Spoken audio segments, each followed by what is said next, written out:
Easy exercises, and you get abs in 2 weeks. Yes, you can. You can build up your abs in 2 weeks, especially if you haven't been building up your abs at all. Most people don't. Even people who've been lifting weights for a long time normally don't work on their abs as much. Their abs kind of get what's called indirect work from being a stabilizer, like when they're doing squats and stuff, and other exercises where their abs tighten up while they're doing the exercise. But the idea, like, can you get six-pack abs in 2 weeks type stuff, like, yes, you can increase the size of your abs, especially if you haven't been working on them that much. Your abs are one of those muscles where you can work on it on a daily basis, but they're designed to be used on a daily basis. You use them a lot. You just don't use a lot of resistance. So if you use a lot of heavy weights when you do abs, then they will grow. So if you want to get them to be bigger, so that way they can show when you have smaller body fat percentage, then yes, you will get six-pack abs and you have low body fat. The problem is most people don't have low enough body fat for whatever abs they do have or have worked on to show. So that's the problem. You have too many people,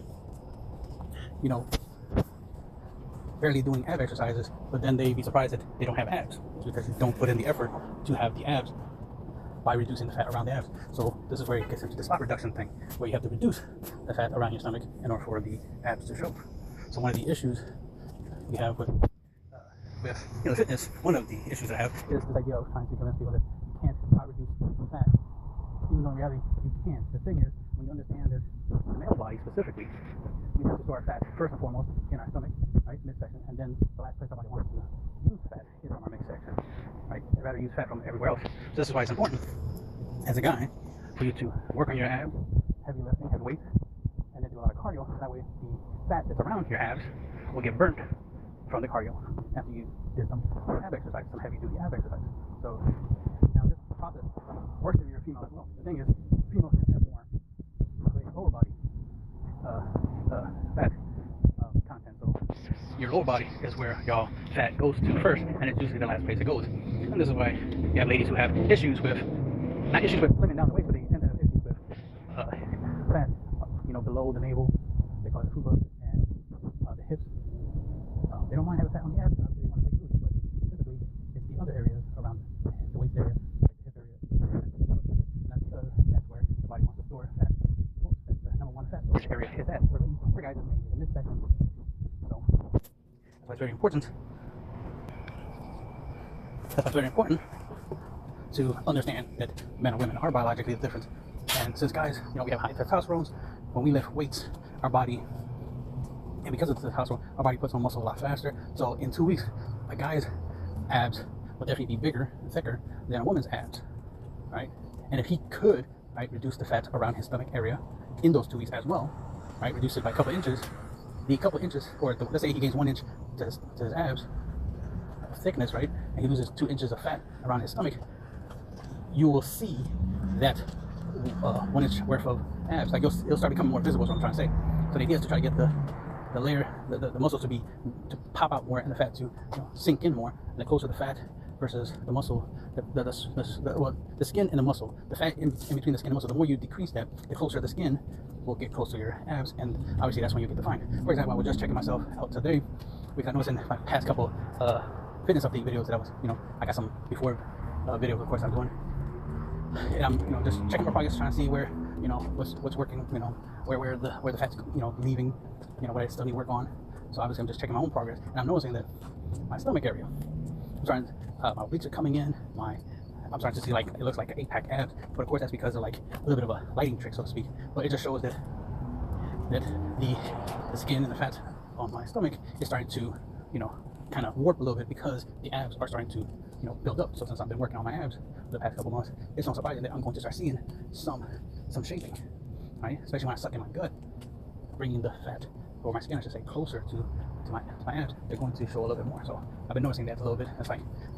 That's not something I was able to see before in the old videos, the old progress videos. So it's like, yep, the abs are definitely coming in. So more reason why I gotta increase my ab exercise, right? Increase the frequency of it. I just mainly been doing it like once a week type thing, but now I'm doing every day. So every day I'm doing core exercises. I'll do that for like a month, see what happens. Do it for another month, see what happens. Then I can put together a simplified workout routine for reducing the abs, right? Just like I do with all the other training methods that I have, where I put in you know, a couple months of testing to see, you know, what gets results. You know, the whole low protein still building muscle concept, the whole 10,000 steps, you know, eating under 7 calories concept, weight loss, and so on and so forth. So all these things are working for me. I've been losing weight. I've been buying new clothes because my old clothes are getting bigger.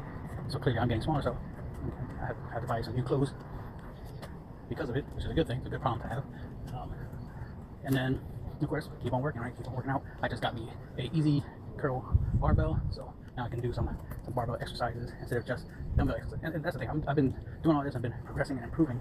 My body's been, you know, shaping up just with dumbbells alone. So there's no excuse to not get in shape, because all you would need is a couple of heavy weights, right? A couple of heavy objects, and you make the most out of it. So you don't need a full gym full of equipment to get in shape. You can get in shape with some heavy weights, heavy dumbbells. It's just how you use them, how consistent you are with them, your patience, right? Waiting for progress to literally sneak up on you one day, where just one day you're looking at a video and you're like, wait, what's that? Why does it look like I got abs? And then you're just watching, repeating the video, watching it over and over again. It's like, yeah, when I flex this way, I flex that way, ab, you know, starts looking like I got abs. Yeah, because they're definitely under there. They're just, that's the point, they're under there. So the less fat you have around your stomach, the better. So again, just to throw it out there, so do your ab exercises and then do cardio afterwards. You want to make sure that the areas you want to essentially target for fat loss are the body parts that you do first. So that way the fat around that area starts mobilizing, and then do your cardio just to burn off that fat. Because even doing the exercises are going to burn some, are actually going to burn some it's going to burn some calories, obviously, but the cardio will just burn more calories, specifically from those specific areas, because since there's already fat available in that area to burn as for energy, your body's going to use it. So that's a trick. Very simple trick to very simple method of understanding of fat reduction is mobilizing the fat in the area in which you want to lose. Something that both male and females have, that if you notice, that I looked at a lot of before and after pictures, that I was really trying to look for like the evidence, where it's like, I know for a fact that a lot of people who, you know, work out and, you know, did their fat loss transformations, I know they have certain parts of their bodies that shrink before other parts. And what I do see a lot that tends to happen is that large majority of people's legs, like bottom half, start shrinking along with their upper half, right? Like their arms and the legs start shrinking a little bit. And the reason why is because most people start their weight loss journey starts doing a lot of lower body. And some people that I've seen where their upper body didn't change much, like their upper body was getting small very slowly, but their lower body was getting small fast, is because of the fact that they were doing less upper body, more lower body.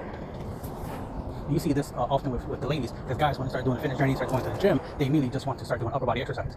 Leg days, you know, lower body exercise tend to be secondary, right? So guys tend to prioritize upper body more than lower body. That's why a lot of times you'll see guys' upper body get smaller faster than their lower body. But if they do a balance of upper and lower, you'll see that. So that's the thing, like that's something that I noticed that when I see a before and after picture, I can tell if they were doing upper and lower, or if they did upper, lower, and core, because you will see like their befores and after, you see a drastic, you know, drop in the upper, lower, and middle section of their bodies, dropping relatively steady, you know, roughly at the same time. And that's how you know they definitely was doing a balanced routine. There's a reason why you see a lot of ladies who are skinny at the top but big at the bottom, and these are ladies who go to the gym a lot. The reason why is they prioritize upper body for, you know, for fat loss. They do a lot of ab exercises. They do use, and the main thing is they use a lot of light weights. Now for guys, it's a little different because obviously we love to use heavy weights, but because we have testosterone, that works best for us. Now for the ladies, they can go heavy weights, but it is mainly since they just want to lose, you know, fat the most, as opposed to putting on muscles. Lighter weights, higher reps works best for them. So 20 reps, multiple sets, like 2-3 sets per exercise, you know, will get ladies the quickest results. For guys, 1 to 2 sets of heavyweight training is better suited. Ladies will need to, you know, stay consistent with their cardio daily. Guys as well, but guys can get away with doing less cardio, like a little bit cardio every day, but not as much, like just a little bit, like 10-20 minutes would be more than a day would be enough for guys. Something I noticed recently from a video is like the idea of a Stairmaster, right? The idea of using Stairmaster for cardio. And I was looking at it and I started noticing, like, yeah, a lot of times I don't want to use my exercise bike, or I don't want to walk, right? Because these two things require a certain level of movement that I don't want to do a lot of. But something I noticed that I don't seem to have too much of a problem with, per se, is walking steps, so, as it were, right? So I'm like, I do 10,000 steps. I do a minimum of 10 minutes on the exercise bike. The only thing I don't do is I don't do something that's like heavy resistance in an incline, so to speak, right? So a Stairmaster would be, you know, a heavy resistance incline. Plus, it's something I would want to train is my ability to go up steps. So that's something I'm going to look into, do a little research into incorporating the Stairmaster